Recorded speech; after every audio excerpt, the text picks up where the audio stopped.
Welcome to All Things Flamingo Podcast with the Flamingo Group and myself, Beth Riley. Join us as we discuss all things to do with our community, real estate, and all things flamingo. Welcome and tune in for a flocking good time.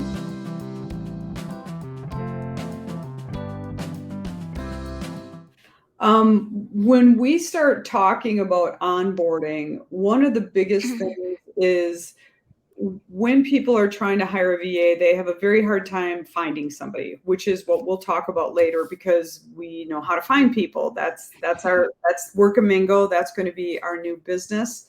But as you're trying to look into getting a virtual assistant, as a business owner, really understand what you want that person to do. Have a great written and visual idea of what a virtual assistant would do for you. It could be anything from, we just went through it. It could be database entry.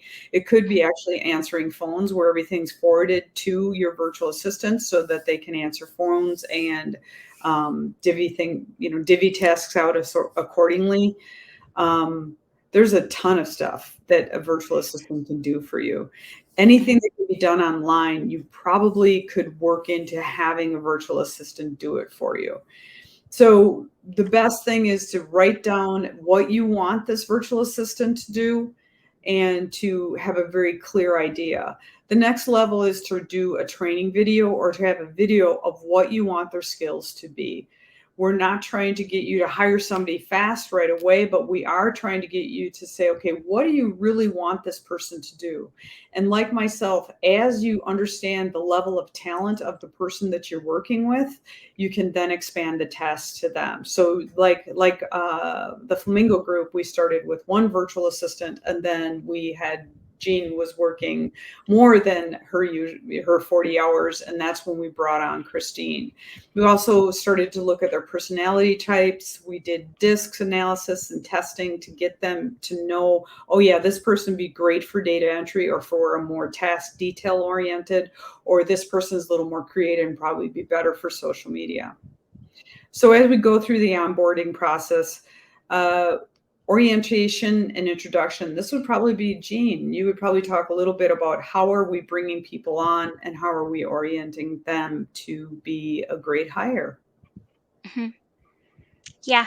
So at first, we'll just create a job post. And then once they got selected and hired, we introduce them to their task, what they should do on a daily basis.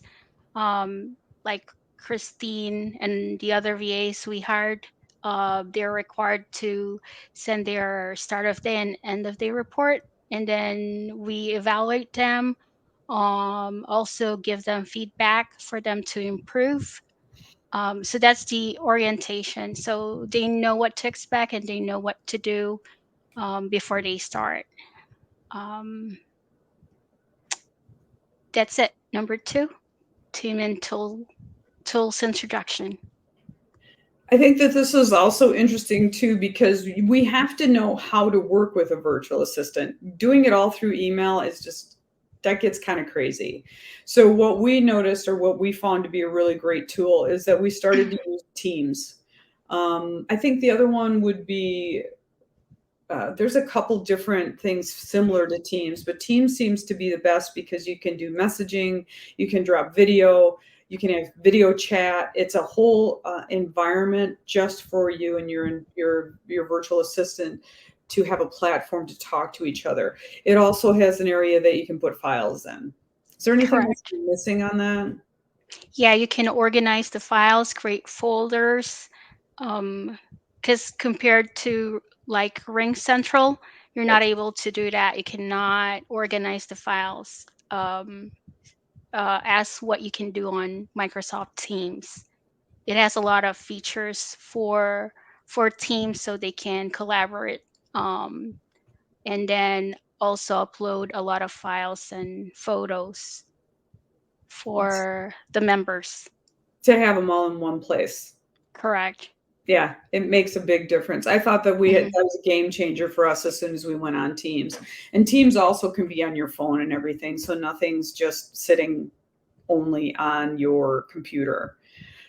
Training and resources. What are we doing to bring on the virtual assistants? What kind of training are we doing for them? We are, like for me, I created training modules so they can review or easily follow when I train them. Um, because there are a lot of tools that we're using in CRM, like KV Core. But before we use LionDesk, Yeah. and we've been with other brokerage, so um, in order for them to easily understand the processes and also the systems, we have manuals and modules that they can use, and also videos linked. Like I um, have a list of links where they can easily click on and then go through the training videos online. Then Mhm. we also have a bookmark where they can also review the checklist. Let's say for transaction coordinator, we have checklists that they can follow. If, for example, for a listing transaction, they have a checklist to follow. For a buyer transaction, they also have a checklist to follow. So they won't get lost, and they can just do the task one by one and easily complete their day-to-day task. And we're getting people too that kind of already done this kind of work. So they Mhm, understand the processes involved and they understand the accountability. So as we mhm, clearly define their roles, they have the checklist, we're giving a lot of support for them to be very successful. The most important way to be successful though is to make sure that we're talking to you, the person that's hiring the VA, to make sure that we have a clear understanding of what your expectations are and to have them in writing as much as possible. The communication guidelines, I think you also mentioned, is that checklist to have both a signing on checklist and to have a signing off. This mhm, is what I did today, or this is what I'm expecting to get done tomorrow.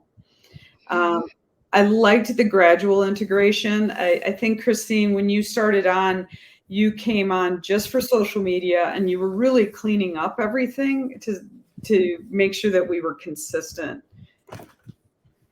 Is that Yeah. correct? Okay. Yes. So, what I think I started with is really more of being consistent with the branding when it comes to the colors, to the messaging, and to the overall feel of the content or the materials that we publish on across our socials. So, yeah, we have to have that uniform all throughout, just so the people who will see those just so those people who will see those materials will have a recognition of the brand as well when they see those materials online. So, yep, that's one way of also like introducing our brand as well to more people. So, there. Yeah, I think shortly after you started, maybe it was when you started full time, we actually did a full branding change. I think Yeah, we it assuming that's in everybody's background, or at least in my background.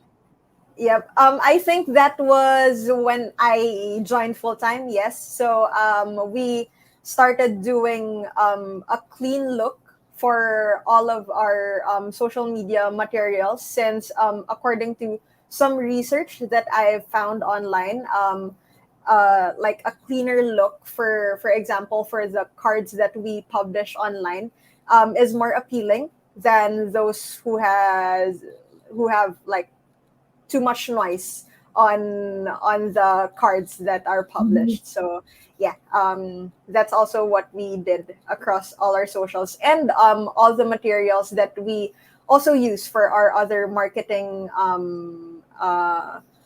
materials, such as, for example, again, the newsletters, the posters, or the congratulatory emails that we send to our clients. So there is still consistency across those marketing materials that we push to our both to our clients and to our prospect clients. And it was gradual. I think that another thing we haven't really talked about enough is the patience level. When you bring anybody on, no matter if they're virtual or what they, no matter what they are, you do need a certain level of patience to see that this is a process that's not like an event. It's not like, oh, you hire this person. They have had experience in this arena. They've done other things before, but we need to also integrate this person into both the culture here within your own business and the little bit of a culture between ourselves and the Philippines. I would say there is a difference there. So we have, when we're doing the culture, the gradual integration, which is helpful, also feedback and support. I think that feedback and support have to come after every shift when you hire somebody new.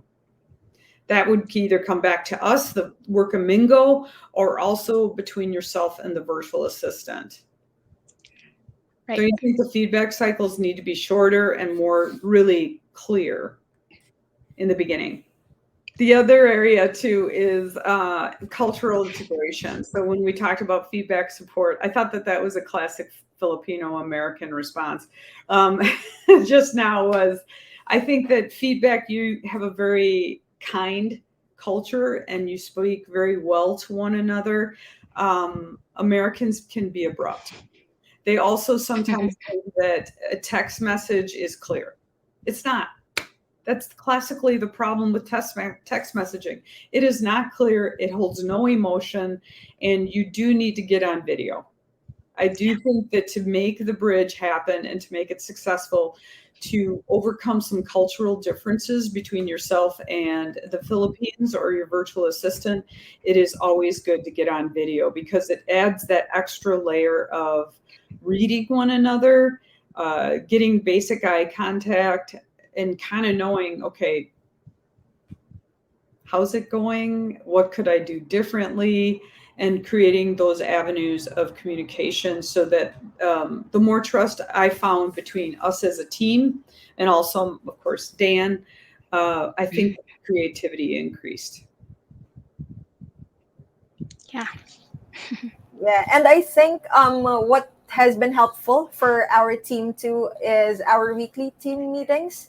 So that is where we also get to, catch up, not just with work related aspects, but with our personal life as well. So I think that also builds relationships within the team.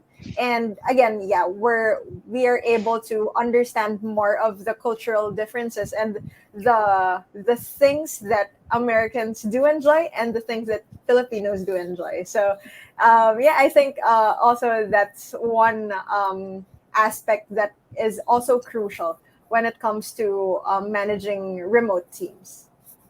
Yeah, I mean, we will probably do a podcast just on cultural and integration of culture. But just for example, the Filipino culture is very collective, meaning you go in big groups together, you go to church together, you go out to eat together as a big group.